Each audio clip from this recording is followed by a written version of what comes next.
Hello, everyone, and welcome to another episode of For What Is Nerd.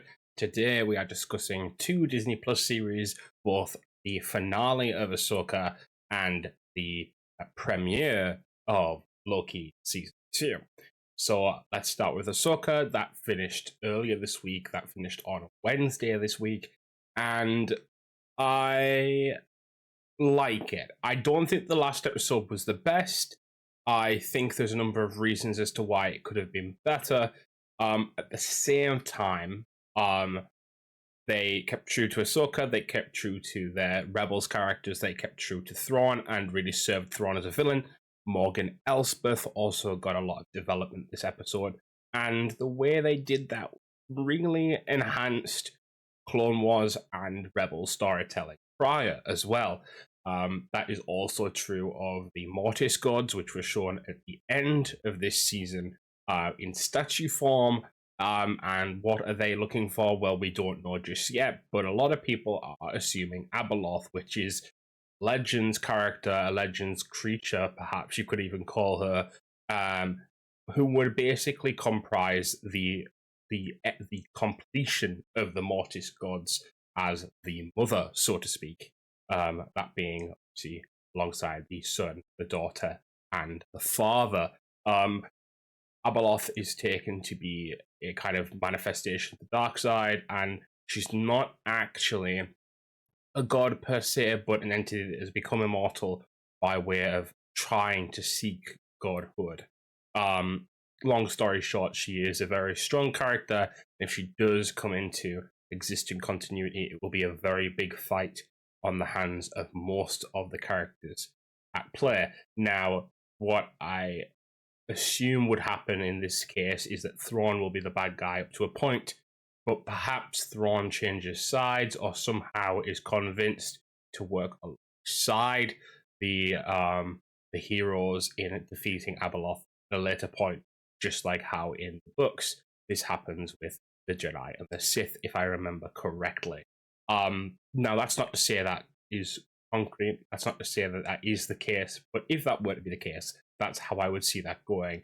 Thrawn is a tactician first and foremost, and if he sees a bigger villain and his enemies suddenly become his friends, well, he's going to take that, I think, personally. So that's very interesting to potentially see down the line. I think what the big conversation right now is there going to be an Ahsoka season 2? From what we're hearing, that is the truth. Yes, we are getting a second season, but the question is, how much are they going to be able to tell in that versus their movie that they're making regarding the Mandoverse?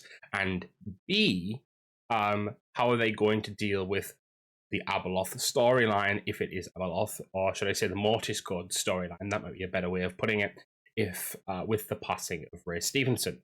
Now, me personally, what I would personally do is, whilst I don't want to lose Balin, I think Balin Skull is a very interesting character, one of the better characters to come out of this show. Um, uh, Overall, I think. Well, I know there haven't been loads added, but one of the more interesting characters to come out of the Mandoverse. Let's put it that way. I think the best way to do this is to have either an adjunct episode of Ahsoka or a separate episode, or like a kind of Tales of the Jedi esque thing that relays the story of what happens to Balin between the end of Ahsoka season 1 and Ahsoka season 2 in a animated medium. And the reason I say that, and I know a lot of people think, well, why animated? Because what is Clone Wars? What is Rebels? What is a lot of this storyline relying on? Animation. And Ray Stevenson as well, let's remember, played Gar Saxon in Clone Wars and Rebels.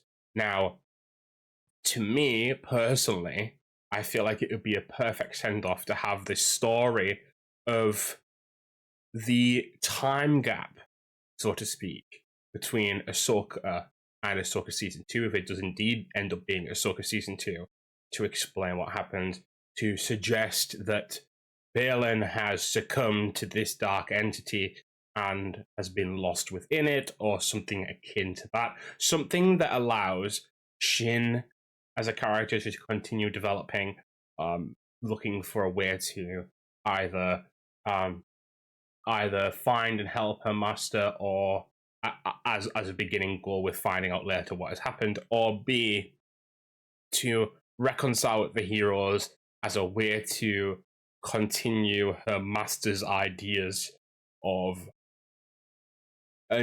something new to the Jedi Order, something different to the Jedi Order.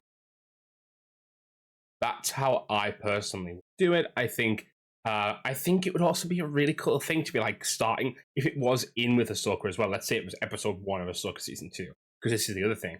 Imagine it opening, and actually what you get is an animated episode. Like that gives me a little bit of a chill thinking about it. Like, you're expecting this live action thing, and people like, oh yeah, like this live action show is back, and then it's like, bam, actually, first episode is animation, suckers, and it's like this whole really like, even it's a poignant thing, you know, like how movies start sometimes and they do their kind of, they give their mythos to the kind of world that they're living in, and they give that kind of idea of, so first one that drops in my head is like Black Panther at the beginning. I think a few others do it as well. I can't think of any off the top of my head right now. But like when you have a map at the beginning of a movie, or you have any kind of those establishing kind of Eternals. Did Eternals have it? I feel like Eternals had it. I there's loads that have done it in the past. But like basically like an animated or like a kind of 2D understanding of the world before you actually get dropped into it. And I kind of would like that as an episode. I think that'd be really cool as a way of tying in this idea that this is like the culmination of two big animated projects prior, someone who worked on those animated projects prior, and so that we don't miss out on the story of Bale and Skull, because everyone, I've not seen anyone say a negative word about Balin.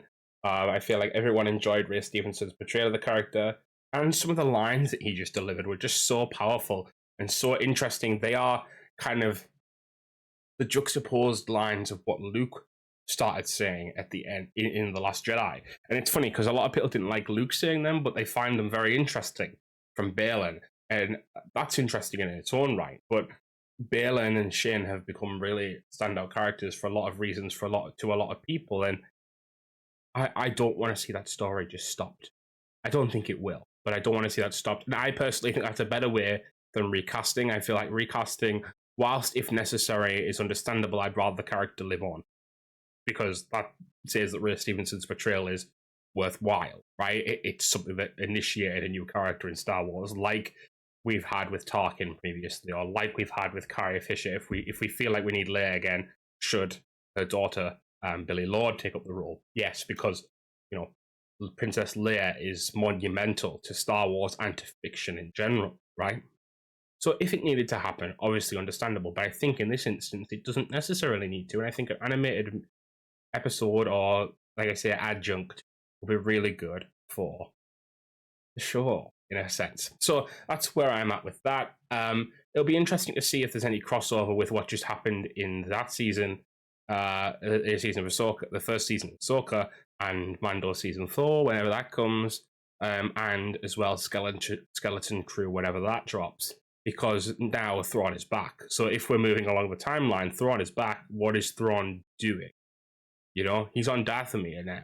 And whilst he could lurk on Dathomir for quite some time, sure, what is the chances that he's trying to establish a foothold, especially with the kind of shadow council the Empire has currently? That now minus Gideon, yes, but with Pelion and Randall Hooks, etc., etc.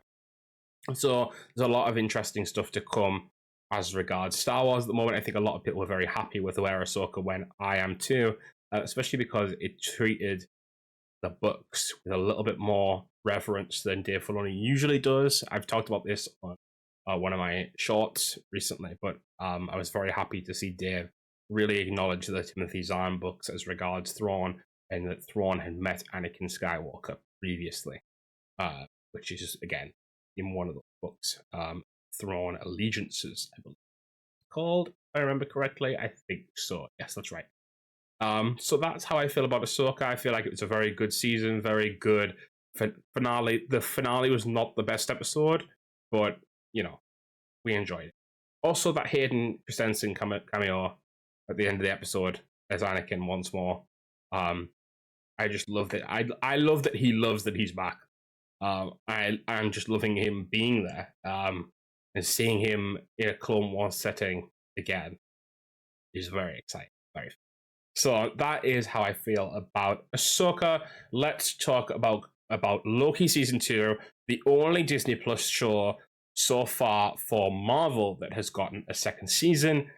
And I've got to be honest, I did not enjoy this first episode. Okay, sorry.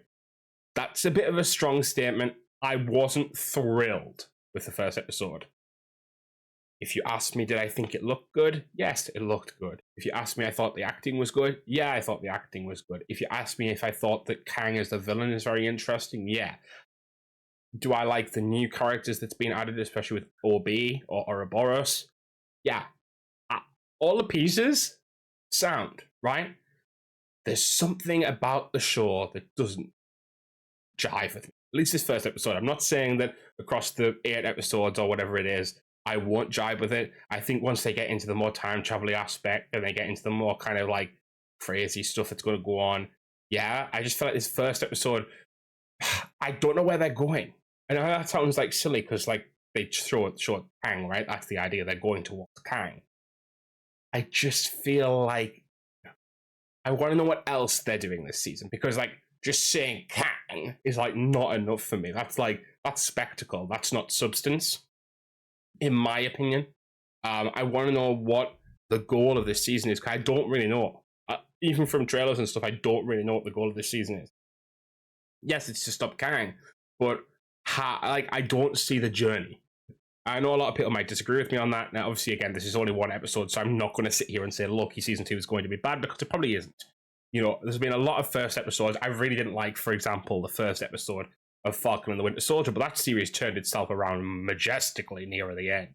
Again, not the strongest villain, but they had a lot of good moments in that show later on. So I'm not going to rule it out. And the thing is, especially with more shows these days, I think you need to give 2 or 3 episodes before the show really hits the ground running. It's just hard when there's only one releasing a week to kind of fully understand it. But the discourse around it is always interesting as well. But yeah, long story short, I think that Loki is... How do I put it? Loki season 1 I really enjoyed. I could watch that again and again. I don't know how much I enjoyed that episode versus some of those episodes. I'm trying to think of the word. It felt... Sometimes people say more of the same in a good way, right? This felt like more of the same in like the okay way. Like not even a bad way, it's just like, okay, like if that episode was like the last episode of season 1, it kind of still fit. I feel like from season to season, you need to change motifs slightly because there needs to be a differentiation between seasons, right? Not always, admittedly, but in this instance, I think it could have done with a little bit of a differentiation. I feel like you could have. We ended on Crazy Factor 9 last time. I feel like you could start with Crazy Factor 9 this time. But it felt like very much like, oh, let's go back to the beginning and kind of almost not explain the TVA again, but kind of that, right? And so that's where I'm kind of at with that. I couldn't even begin to guess where we're going. Because the thing is, right, could you have them feasibly defeat Kang at the end of this season? Yeah, because there's other Kangs, right? But Ant-Man already did that, right? And that's the other thing. A lot of people are complaining that Ant-Man didn't do as well a job as Loki is setting up Kang, and it kind of undercuts Loki as a result. I disagree because if there's a multiverse of Kangs, right, then there obviously are going to be Kangs that aren't as cunning, let's say, as other Kangs, or aren't as strong as other Kangs, because that's how multiverse works, right? So if I were to exist in multiple different versions in multiple different realities, there's a version of me that's the Hulk, right? There's a version of me that's that's Iron Man. There's a version of me that's Captain America. There's also a version of me that works in McDonald's. That's a reference to Sylvie, by the way, just in case you didn't know. There was a post-credit scene in this episode. It wasn't anything crazy, but was Sylvie going to that McDonald's that we've been seeing in all of the trailers and promotional material. So, also they did a really cool TVA, like a McDonald's changed into a TVA kind of hideout, so to speak. Very interesting, like that a lot. I would have loved to have gone, except obviously it's in America, alas. Damn you, Americans, having all the cool stuff. You don't deserve it. I'm kidding. But yeah, so I don't think I necessarily feel like the pathos of Loki is undermined by Ant-Man. I do kind of understand where they're coming from at the same time. It's the Thanos effect to a degree. It's a different version of it, but it's the same thing. They already defeated Thanos. Why is a Thanos that is arguably not their Thanos and one that's from 2014 instead of 2019? Sorry. Why is he more threatening? He's not. So, there's a lot of things to unpack there. I'm really hoping that next episode kind of sells me on this. I just feel like I don't know how to grasp it. Just nothing felt super exciting. The one thing I'm excited for, I will admit, though, is seeing Kang and Ravonna and seeing what's going on with them, because that sounds like they're getting into a lot of shit together. She was obviously searching for him at the end of season 1, and they're a big. They end up like as a couple in the comics. So I'm interested to see if she's joining him or if perhaps she's actually seeking to destroy him, as also I believe happens in the comics. I'm not clued up entirely on that, but it is exciting all the same. Yeah, so I don't have as much to say on Loki, I've got to be honest. It doesn't help that obviously, as opposed to Ahsoka where I'm talking about a full season, I'm talking about one episode of Loki. Of course, as always, I'll give Loki a more fair shake at the end of the season. I mean, that's the point of For What It's Nerd, right? We talk about what we've got in front of us, we talk about the facts, we talk about what we feel as well in adjacent to those facts, but we're always willing to change it when the time comes that new evidence, so to speak, is brought to light. So, when we get to the end of Loki, we'll probably have another discussion about that. So that'll be in another few weeks, about just over a month. And yeah, until then, guys, I hope you guys enjoyed my thoughts. If you disagree with my thoughts, let me know. What do you guys think? Do you think episode 1 of Loki was good? Did you dislike Ahsoka? You're not allowed to dislike Ahsoka, by the way, because it's some of my favorite characters in fiction on the big screen. Not big screen, but well, they were kind of on the big screen for one of the episodes, so you know what I mean. But yes, thank you guys as always for watching/listening. I hope you have a great rest of your weekend, and as always, I'll see you next time. Bye, guys.